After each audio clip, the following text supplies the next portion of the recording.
எல்லாருக்கும் வணக்கம். இன்றைக்கி நான் ஒரு இடத்துல ஒர்க்குக்காக வந்தேன்.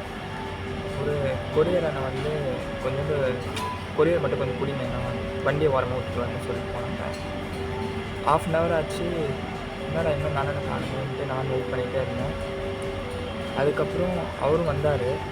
என்னன்னா இவ்வளோ நேரம் கழிச்சு வரேன்னு நான் கேட்டுட்டு, அவரும் கொஞ்சம் வெளியே வண்டியில் நிறையா இருந்துச்சு, அதனால் பார்க் பண்ணிட்டு வரதுக்கு டைம் ஆகிடுச்சு சொன்னார்.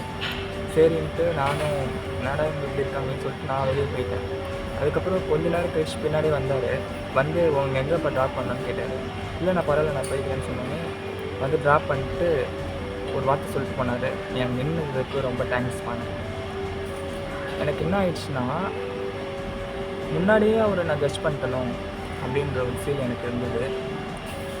நீங்களும் அதுமாதிரி இருந்துடாதீங்க. யாராக இருந்தாலும் அவங்க எப்படின்னு கொஞ்ச நேரம் புரிஞ்சுக்கிட்டு அதுக்கப்புறம் அவங்கள ஜட்ஜ் பண்ணலான்ட்டு என்னோடய யோசனை. உங்களுக்கு எப்படின்னு கீழே கமெண்ட். Thank you so much. இந்த வீடியோ பார்த்தீங்கன்னா சாரிண்ணா.